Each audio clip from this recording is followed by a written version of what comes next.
This is all true as I remember it. January-ish, 2012. San Francisco. At the time, I was living in the Tenderloin, a ministry to the homeless called New Life in Christ. About 15 people lived there. Urban missionaries, students, wanderers, recovering street people. It wasn't glamorous. There was a girl named Beth I was pursuing. We both lived in that house. And there was my high school ex-girlfriend Mackenzie, who lived in New York City. Mackenzie had entered the music industry and become protégé of hip-hop mogul Damon Dash. I barely knew who Damon Dash was. Mackenzie was coming to San Francisco and very kindly reached out and invited me to meet her and Damon at the Fairmont Hotel on top of Nob Hill. Mackenzie had a hip-hop show coming up. Also, in that circle was Raquel, another girl I had gone to high school with. She was doing photography for them. Months before all of this, I randomly had a nightmare about Raquel, where she was surrounded by zombies, but she wasn't aware that they were zombies. Beth and I walked out of the Tenderloin and ascended Nob Hill. The Fairmont Hotel was bright, polished, immaculate. In a gorgeous suite were Mackenzie, Raquel, and about 7 young men. There was a strange atmosphere in the room. Beth later described it negatively as a spirit of cool. Damon Dash sat on the couch, relaxed, commanding the room without saying much. Mackenzie introduced us. I looked at him and blurted, "I know you're important, but I'm not sure why." The oxygen left the room.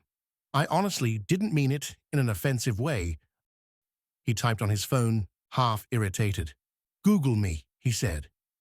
"Google me." People tensed, like they were waiting to see if he'd snap. I drifted into conversation with Raquel and told her about the dream I'd had where she was surrounded by zombies and didn't realize it. Eventually, some of us went downstairs for dinner. Damon studied Beth and me and said, "So you guys are like hipster Christians?" I shrugged and said, "Yeah, basically." Damon asked about my story. I told him about living pretty wild in my teens. I eventually became a Christian. That story caught his attention. At dinner, I heard his story. Growing up with nothing, hustling, coming up with Jay-Z, co-founding Rockefeller Records, helping shape an era of culture. He talked about how he and Aaliyah were dating when she died in a plane crash. I began to realize who I was actually sitting across from. This wasn't just a rich guy. This was a historical figure. At the end of the meal, I said simply and sincerely, "It's an honor." That seemed to land. He paid for dinner. As Beth and I prepared to leave, the tone changed. He looked at Beth and said casually, "Come hang out with us tonight. We'll get you high." I saw immediately what he was really offering, and I also saw something in Beth's face. Calculation. She was a musician. She understood what proximity to Damon could mean. She turned him down. The next night, I went with Beth to see Mackenzie perform with the artists from her label. Afterward, I went up to say hello to her and Raquel. Neither of them really acknowledged me, but maybe I'm just reading into it. I think I had misstepped. I had put my foot in my mouth and possibly made both of those girls' lives more difficult.